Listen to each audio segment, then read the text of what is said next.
मी आश्वासन देण्यासाठी मी आले नाही, मी आधार आणि साथ देण्यासाठी आले होते. आणि मी पूर्ण ताकदीने आम्ही सगळे माणुसकीच्या नात्याने या कुटुंबाबरोबर आम्ही उभे आहोत. आणि महाराष्ट्रात कुठल्याही कुटुंबावर अन्याय झाला तर माणुसकीच्या नात्याने ताकदीने आम्ही त्यांच्याबरोबर उभं राहणार आहोत आणि आधीही राहिलेलो आहोत. त्यामुळे आज या हत्या प्रकरणाची पारदर्शकपणे ही इन्क्वायरी झाली पाहिजे. पहिला मुद्दा म्हणजे त्यांना ज्यांनी हत्या केली त्यांना फाशीची शिक्षा फास्ट ट्रॅक कोर्टमधून झाली पाहिजे. आणि त्याचबरोबर खंडणी ज्यांनी मागितली किंवा ज्यांनी त्यांना मदत केली अशा सगळ्यांची इन्क्वायरी करून त्यांना ईडी CBI लागलं पाहिजे.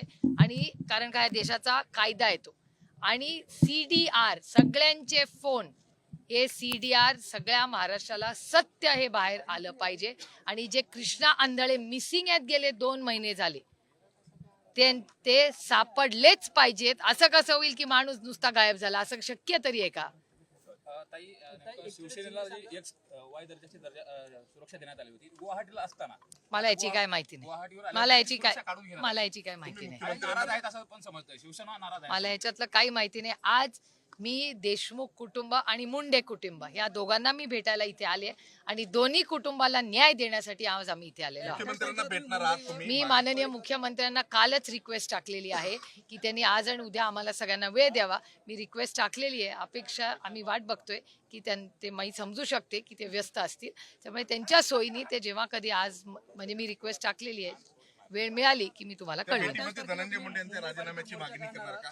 सातत्याने ती मागणी आम्हाला न्याय पाहिजे आणि त्या न्याय प्रक्रियेत कोणीही जर कोणालाही लपवण्याचा प्रयत्न करत असेल तर त्या माणसाला दूर केलं पाहिजे असा आमचा आग्रह आहे. जयंत पाटील हे मागच्या अनेक दिवसापासून दिसत नाहीयेत. हल्ली त्यांचे विधान पण आम्ही पाहत नाही आहोत किंवा ऐकत नाही आहोत. अशामध्ये इस्लामपूरमध्ये कार्यक्रम होतो आणि ज्याला केंद्रीय मंत्री नितीन गडकरी येतात, स्वाभाविक आहे त्याची चर्चा तर होते. परवाच्या दिवशी मी पण गडकरी साहेबांकडे गेले होते. तुम्ही होते. त्याच्यानंतर मी त्याच्या आधी स्वतः अश्विनी वैष्णवांना 3 वेळा भेटून आले. त्याच्यानंतर मी भूपेंदर यादवजींना पण भेटून आले, ते साहेबांना पण भेटायला आले. त्यामुळे आम्ही जबाबदार लोकप्रतिनिधी आहोत आणि एका सशक्त लोकशाहीमध्ये संवाद हा असलाच पाहिजे हा आमचा आग्रह. ते नाही मला माहिती. देश विदेशातील प्रत्येक घडामोडींचे लाईव्ह अपडेट मिळवण्यासाठी आता साम टीव्हीच्या सर्व सोशल मीडिया प्लॅटफॉर्मला लाईक, फॉलो आणि सबस्क्राईब करा. तसंच सर्व नोटिफिकेशनसाठी बेल आयकॉन प्रेस करायला विसरू नका.